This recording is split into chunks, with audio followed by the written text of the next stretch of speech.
Hi everyone, it's Desiree and I am here with day 4. So again, I do hope you're enjoying the series so far and making notes of all of the different techniques that we are using. So with day 4, I'm going to be featuring a stamp set that was created by a fellow YouTuber, Amber Rain. And this is called Nature Baubles, and she also has another set that's available as well. Again, I'll be linking down to the supplies as long as they are available. Again, some are new, some are being dug out from my stash, so they may not be available. But I just love these images. These were all hand drawn by her when it came to creating this stamp set. So we're going to do some watercoloring with our baubles, baubles for our card. So let's get started. Okay, so this is the watercolor that I'm going to use. It is by Jackson's Art. They are in the UK. It's a wonderful shop to shop in online. And that's actually where I get my Zest-It blending for my colored pencils. But I am a fan, and it is a block. So I was showing that you have to cut through that with a palette knife to get an individual piece. So once I have that, I'm going to start playing around with the arrangement of these beautiful ornaments that she designed, that Amber designed. Okay, so I'm doing this in regular speed because I know I'm going to get a lot of questions on that little tiny container off to the right. That is a baby powder container that I got off of Amazon. So if you click on my storefront and go under card making, you will see it there. I have filled that with the Brutus Monroe embossing powder, or you can fill it up with baby powder. I do like the smell of baby powder, so I'm okay with that. So either one would be fine. I'm hearing recently that you should not be using cornstarch, but if you need something in a pinch, why not? So just in case, that's why I kept it in real time. It works great. I just tip it over, get some powder out in there, and then I use the applicator that came with it to put my anti-static powder on. And it works, it's been working great. I'll let you know if it fails at any point. Okay, back to the story. I am stamping my images using my VersaFine. Once they are stamped along with the sentiment, I'm going to real quick grab my Micron pen fine liner. It is a 02, and I'm continuing that line. If I move quick enough, the ink is still wet on the watercolor paper, and I will be able to add my embossing powder to it as well. VersaFine, it's a pigment ink, but it is a fast drying pigment ink.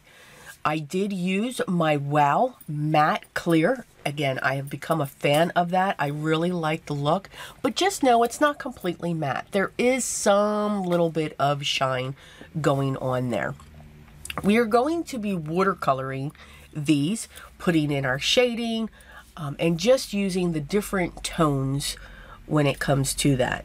I am going to be showing all of the coloring, whether I'm watercoloring, pulling in my pencils, or anything like that. So you can speed forward if you don't want to watch that.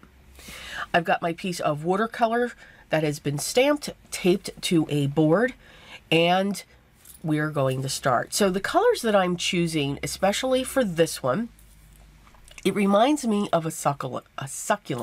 This one and the one in the middle.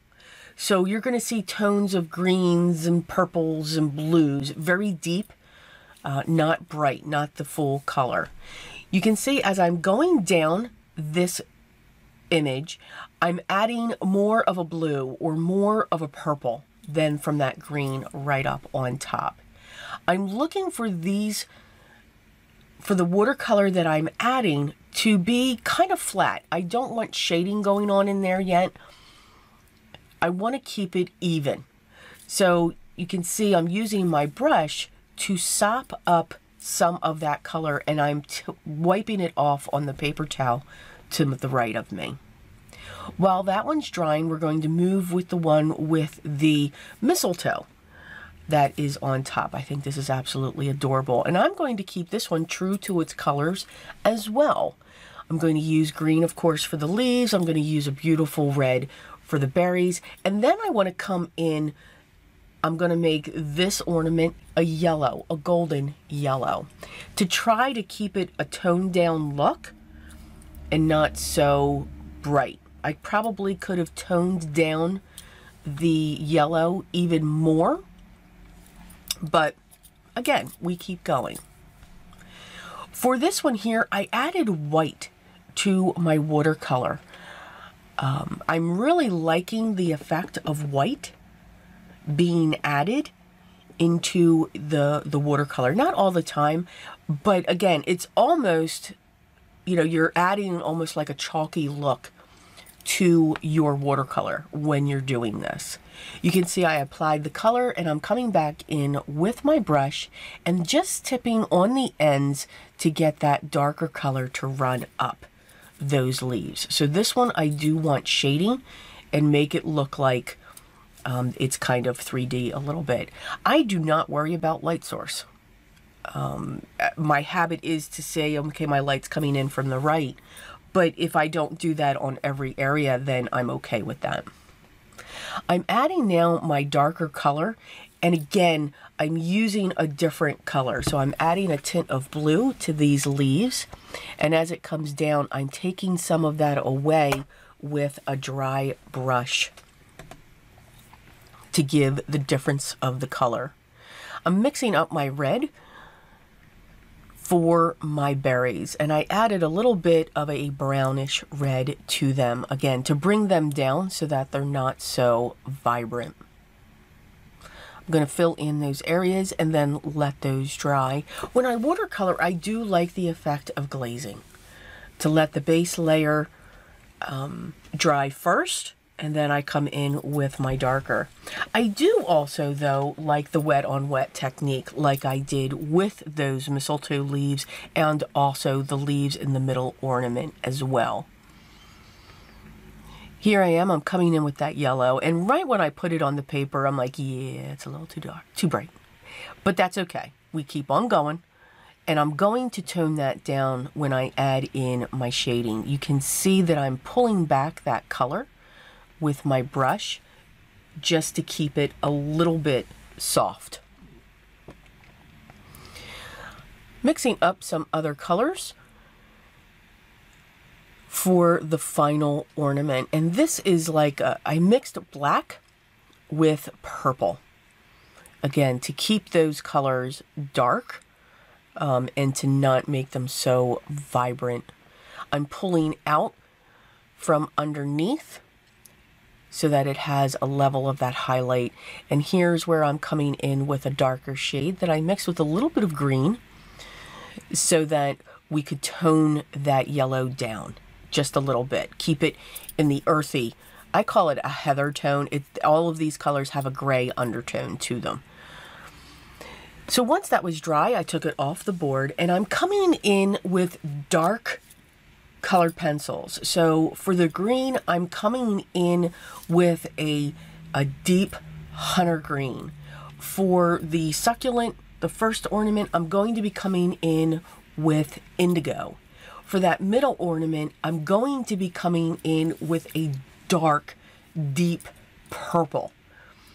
And all I'm doing is adding a little bit more shading to these images. Remember, this is watercolor paper, so there's a lot of tooth. I am not looking to fill in the tooth on this. In the smaller areas, I will. In the larger ones, I'm just looking for that hint. You can see how far back my hand is away from where the pigment is. The farther back your hand is on the pencil when you color pencil, the lighter you are adding your colors, which is key.